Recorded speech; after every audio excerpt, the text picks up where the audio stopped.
Mais de 50 anos depois do desaparecimento de Rubens Paiva, o Supremo Tribunal Federal tomou uma decisão que pode mudar o rumo da história e finalmente punir os responsáveis pelo assassinato do ex-deputado. Por unanimidade, os ministros do STF decidiram julgar uma ação que apura as circunstâncias da morte de Paiva e de outros 2 desaparecidos políticos da ditadura militar. O relator do caso, o ministro Alexandre de Moraes, destacou a atualidade e a importância da discussão do tema na sociedade. O STF também vai avaliar se a lei da anistia, que foi aprovada em 1979, pode ser revisada para responsabilizar agentes públicos que cometeram crimes a pretexto de combater os dissidentes. Esse caso voltou à pauta do Supremo depois de uma imensa repercussão do filme Ainda Estou Aqui, que conta a história do desaparecimento do ex-deputado e da luta da viúva de Rubens, a Eunice Paiva, pela investigação do crime e a punição dos responsáveis. O ex-deputado desapareceu na tarde do dia 20 de janeiro de 1971, depois de ser preso por agentes da ditadura militar na casa dele, no bairro do Leblon, no Rio de Janeiro. Era o governo do general Médici, período mais violento do regime, iniciado em 64. Os agentes da ditadura acusavam Rubens Paiva de dar apoio a grupos de resistência, chamado por eles de subversivos, que se organizavam para derrubar os militares. O ex-deputado foi preso, torturado e morto. O corpo dele nunca foi encontrado. Ele deixou a esposa, Eunice, e 4 filhos, 3 meninas e um menino, Marcelo Rubens Paiva. O Marcelo é o autor do livro Ainda Estou Aqui, que baseou o filme e se tornou sucesso de público e crítica. O filme concorre a 3 estatuetas do Oscar em 3 categorias. Depois de 10 anos de pesquisas, a colunista do ICL, Juliana Dalpiva, lançou o livro Crime Sem Castigo, Como os Militares Mataram Rubens Paiva, baseado em documentos sobre a investigação que conseguiu concluir o caso apontando os 5 militares responsáveis pelo assassinato. 2 deles ainda estão vivos e recebem pensão do Estado brasileiro. Segunda-feira, 24 de fevereiro de 2025.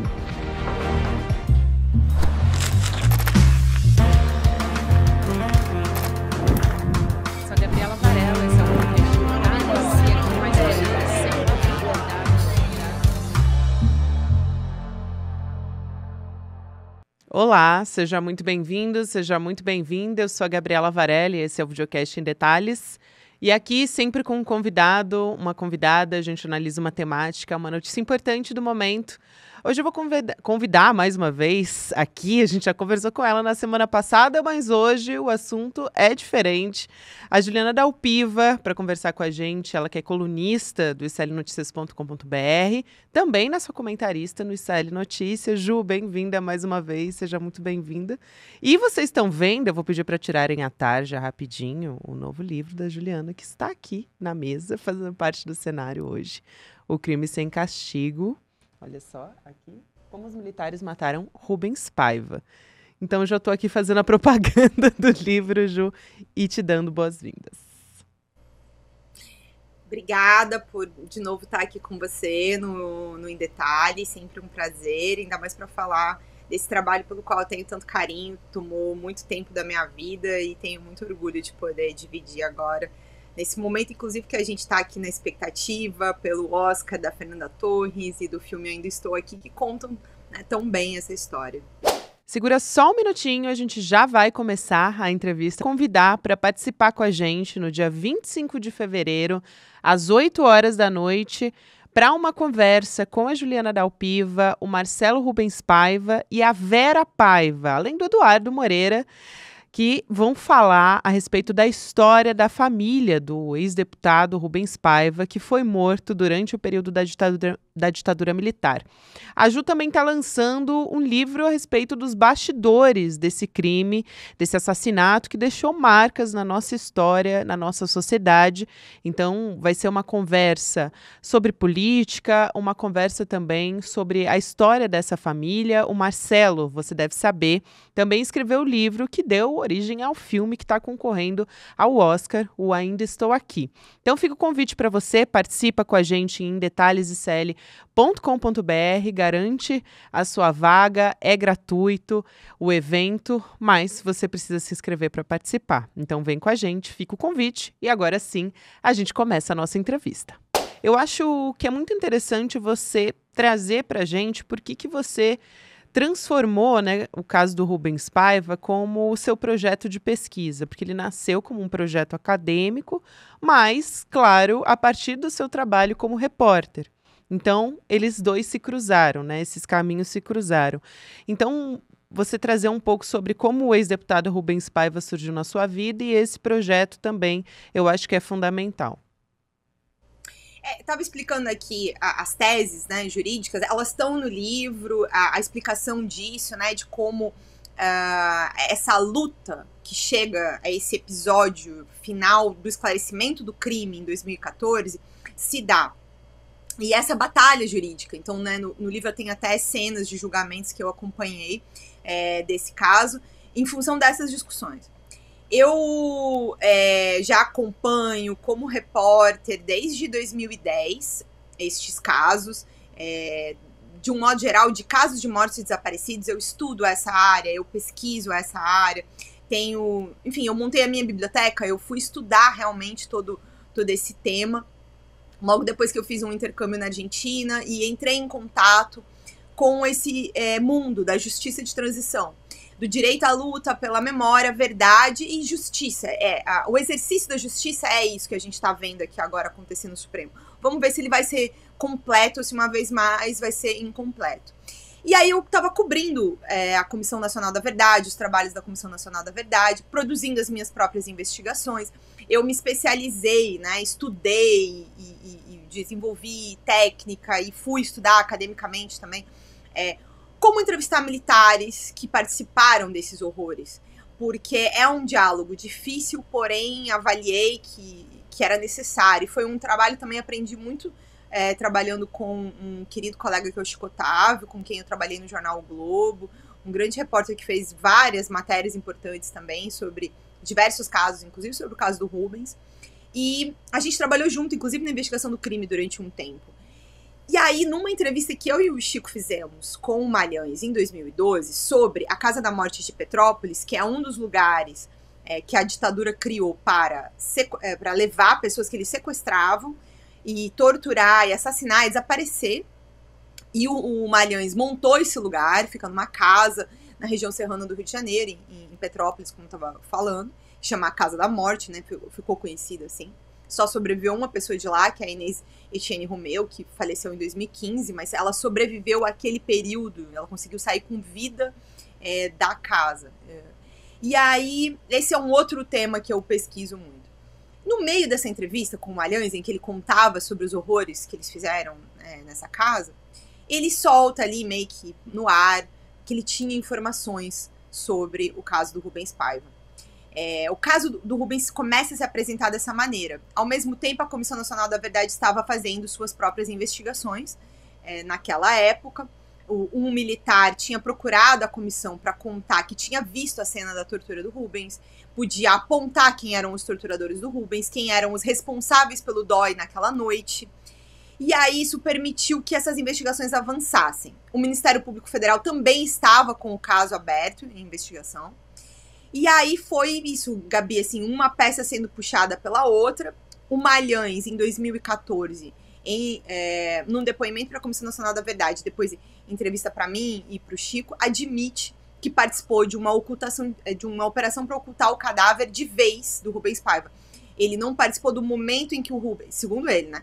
Ele não participou do momento em que ele foi preso e assassinado, mas 2 anos depois, em 73, quando ele é chamado pela cúpula do regime, pelo gabinete do ministro do Exército, para montar uma operação para retirar a ossada do Rubens Paiva, que estava, segundo ele, enterrada numa praia do Recreio.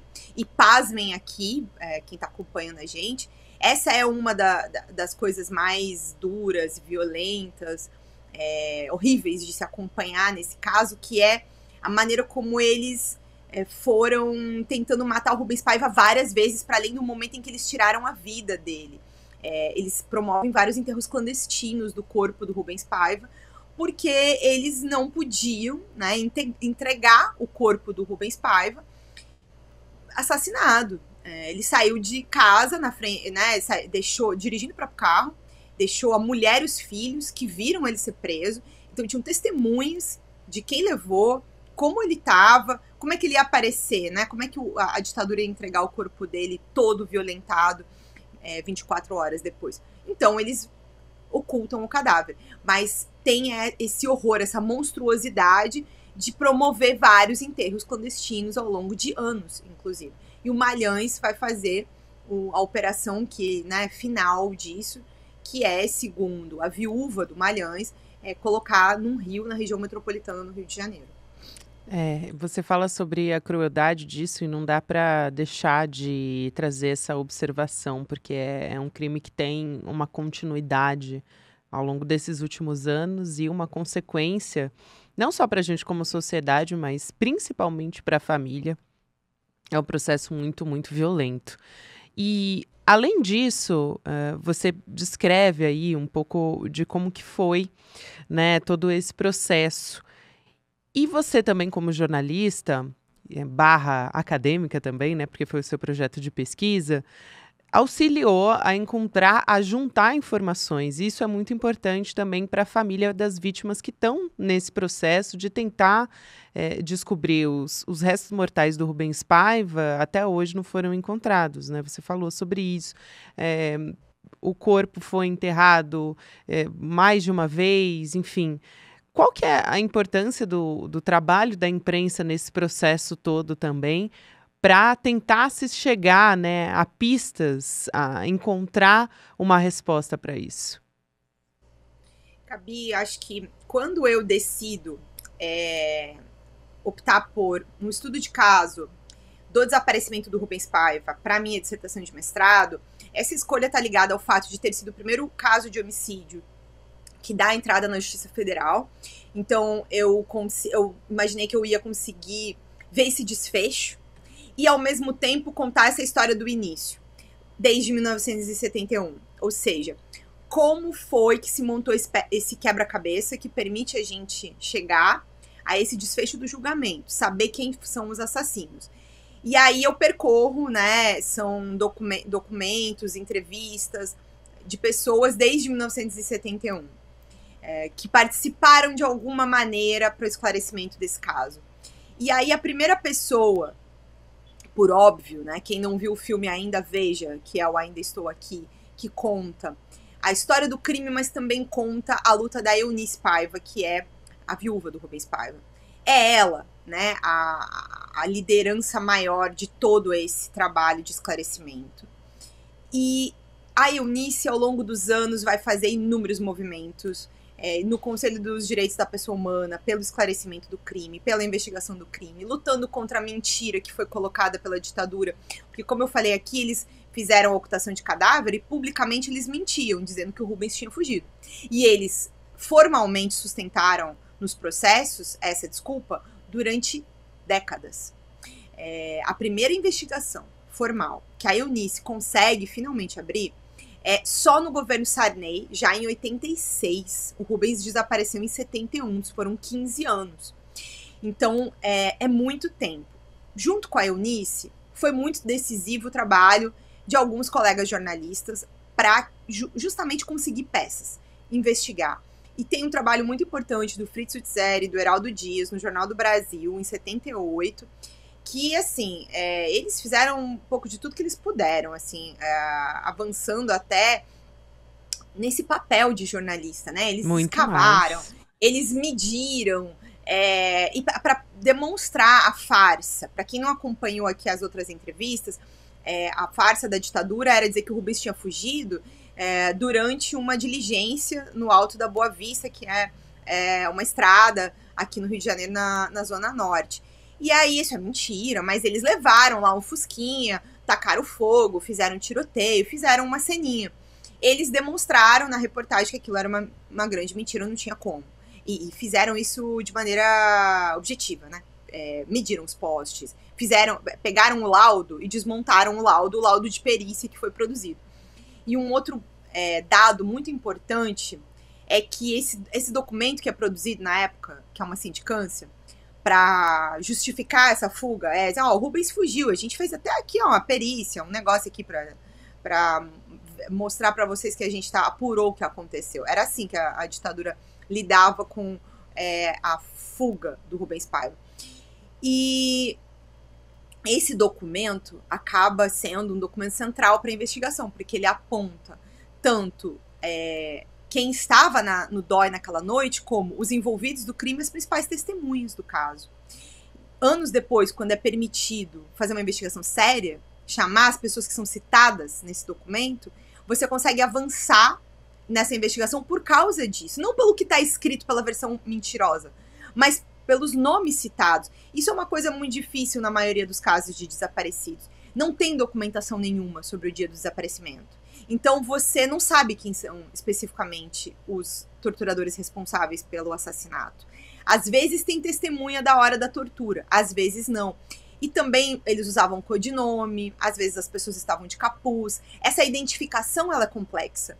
Então o caso do Rubens tinha várias singularidades, assim, que me permitiram uma análise profunda de como isso foi sendo descoberto ao longo dos anos. E também acho que esse trabalho, eu fiz questão de colocar assim como a imprensa estava no caso, porque quando a gente faz bom jornalismo, a gente constrói conhecimento. Esse é o meu norte como jornalista também, produzir reportagem investigativa para produzir conhecimento. Então, muitos colegas produziram esse conhecimento. Eu me orgulho de fazer parte desse grupo de jornalistas que ao longo de décadas ajudou a esclarecer o caso do Rubens Paiva e também outros, né? O Fritz e o Heraldo fizeram inúmeras matérias sensacionais. Muito bom essa fala sua de produzir conhecimento, porque é um conhecimento, né, que não é só para as pessoas comuns, é um conhecimento que vai contribuir para historiadores, pesquisadores. Esse trabalho de pesquisar documentos na época da ditadura militar, até aqui em São Paulo, a gente tem um museu que está para ser reaberto aqui, né, na Estação da Luz, onde a gente tem o Museu da Resistência, e a gente tem um andar que está para ser reaberto, que tem um mundo de pesquisas ali, então tem muito a ser descoberto, muito documento perdido, então é um trabalho fundamental que você está fazendo nesse livro também, né, nesse projeto de pesquisa que você entregou e que foi também agora atualizado, vamos dizer assim, para que a gente também possa ler, né, e quem também não tem experiência em pesquisa.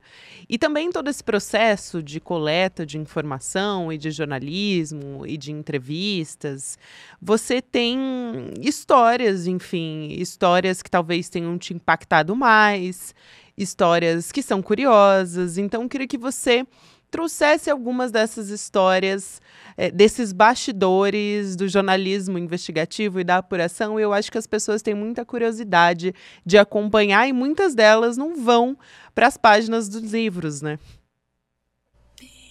Porque assim, como nesse caso, o livro é uma adaptação da dissertação, então nem cabia entrar alguns detalhes desses bastidores que a gente vive como repórter, como pesquisador acadêmico. Eu acho que eu misturei bastante esses papéis, eu só produzi pesquisas diferentes, textos diferentes, mas é uma jornalista que fez mestrado, então não tem como fugir disso.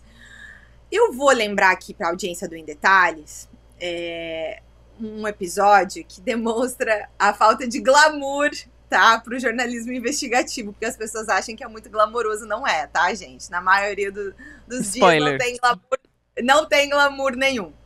Então, uma das entrevistas mais importantes que eu fiz com a viúva do Paulo Malhães, eu falei aqui sobre ele ter dado uma entrevista admitindo a ocultação de cadáver do Rubens Paiva em março de 2014.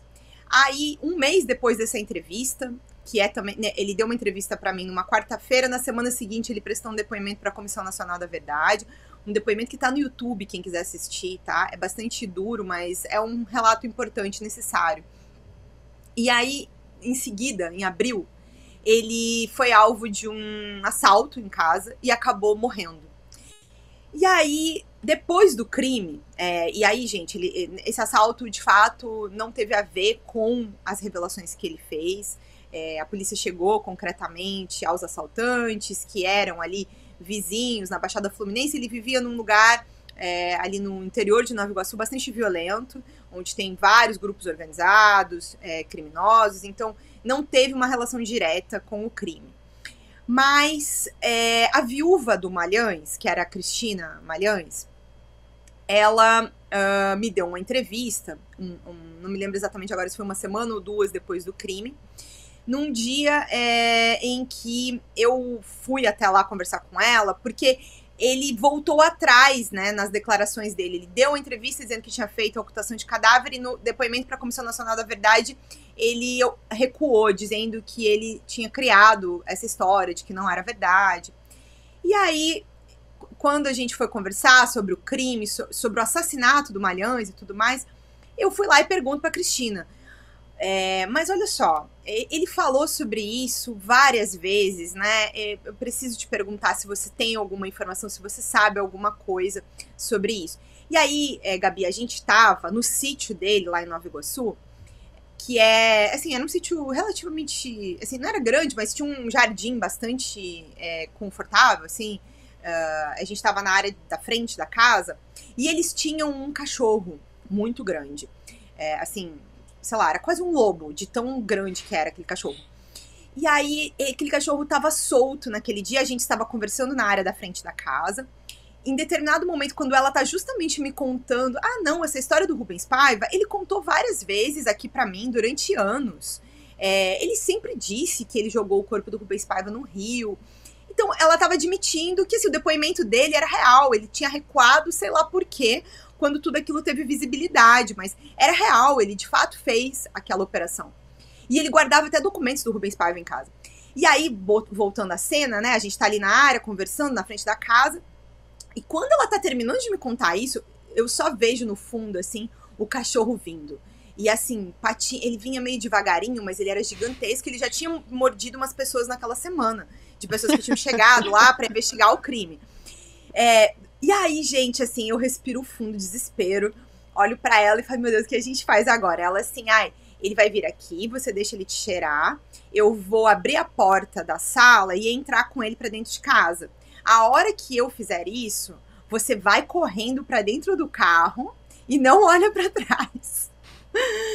E aí, dito e feito, eu obedeci. Respirei fundo, óbvio, deixei o cachorro vir, me cheirou. E aí, em seguida, ela entrou pra dentro da casa com o cachorro e o pobre do motorista que tava comigo tava de costas, eu não tinha nem como avisar ele.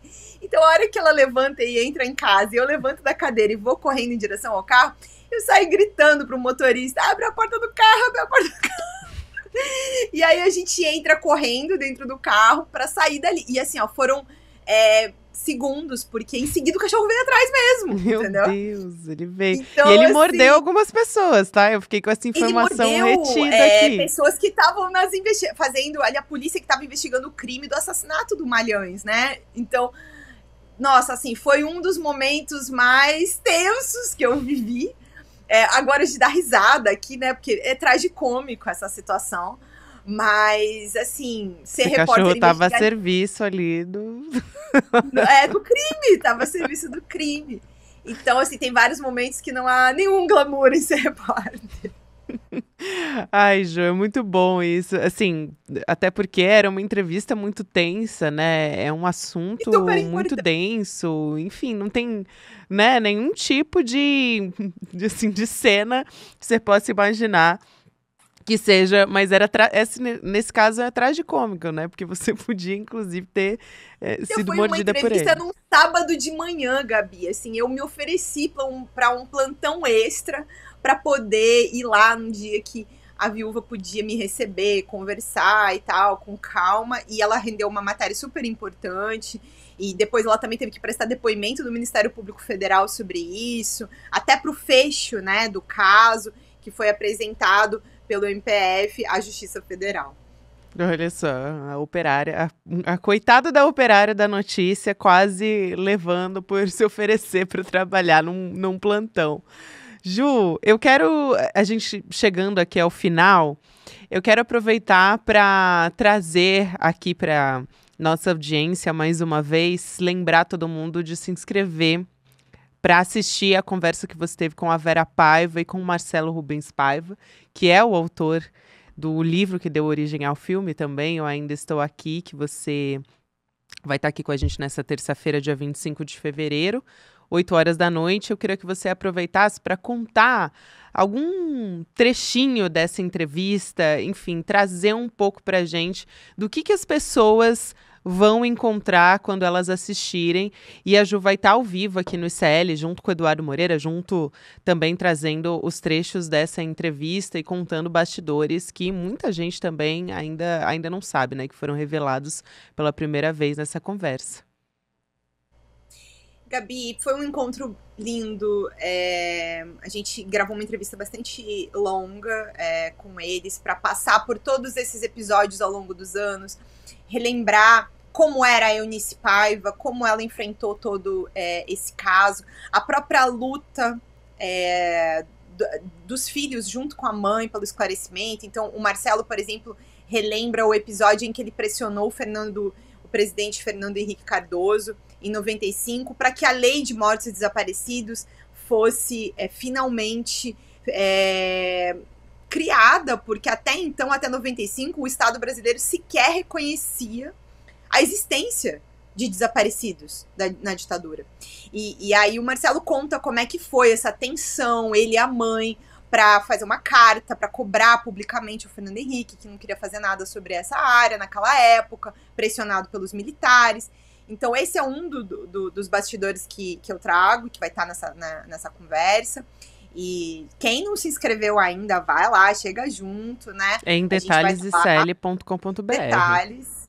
Isso. E também não tem replay, tá? Esse evento, terça-feira, 8 horas. Então, venham, acompanhem. Tenho certeza que todo mundo vai se emocionar muito vendo esse momento tão bonito do Marcelo e da Vera, comigo e também com o Edu. E eu quero convidar também para o lançamento em São Paulo, né? Dia 26, no dia seguinte. Então, para quem está em São Paulo, vale a pena a gente lembrar também. Vai ser no Shopping Higienópolis, não é isso? Na Livraria da Vila, no Shopping Higienópolis, a partir de umas 6h30. Vou estar esperando quem quiser me dar um abraço. Isso aí. Meu time ICL aí, ó, todo mundo. Estarei lá após M2. Chamada completa. Então, obrigada demais pelo espaço para falar do livro, para falar do lançamento. Eu tô profundamente feliz de ver o Brasil retomar a discussão sobre esse tema, sabe? Eu fico feliz demais de levar meu trabalho para somar tudo isso, mas eu acho que a vitória é nossa, enquanto sociedade, de poder, de novo, discutir esse assunto. O Brasil não podia deixar tudo isso no esquecimento. Democracia não se constrói com base ao esquecimento. Não é à toa que estamos aqui falando de novo de uma outra tentativa de golpe de Estado, inclusive com previsão de assassinato. Então, é necessário que a gente fale muito sobre o caso do Rubens Paiva, os demais casos, e também discuta a construção de justiça. Né? Não é simplesmente dado e acabou e passou. E não é uma questão só dos mortos, nem das vítimas dos mortos e desaparecidos, e nem dos familiares. É uma causa que toda a sociedade brasileira precisa refletir sobre o que quer. Ninguém quer ter o pai, a mãe, o irmão, o marido, a mulher, os filhos, um primo. Ninguém quer ter uma pessoa querida desaparecida. Né? Então, é importante que as pessoas se somem nessa discussão. Sem dúvida, é uma questão, não é uma vingança, é uma questão de justiça, né? E de trazer essas respostas. Obrigada demais, Ju. Um beijo para você, sempre um prazer te receber aqui. Parabéns mais uma vez. Então, lembrando, 25 tem a conversa aqui no ICL, que você se inscreve, e no dia 26, para quem está em São Paulo, também tem um lançamento à noite. Um beijão, até a próxima. Beijão, gente. Na sequência tem o Mercado Investimentos e você pode ouvir o Em Detalhes nas plataformas todos os dias, nas plataformas de áudio, se você prefere o formato de podcast. Até amanhã. É amanhã o nosso encontro com Marcelo Rubens Paiva e Vera Paiva, filhos de Rubens Paiva e Eunice, para a gente conversar sobre o Crime Sem Castigo. O filme que está emocionando o mundo, Ainda Estou Aqui, tem como personagens o Marcelo e a Vera, e eles vão contar para a gente amanhã detalhes dessa história, um encontro forte, emocionante e necessário. Vai acontecer amanhã às 8 horas da noite, horário de Brasília. Um abraço e até amanhã.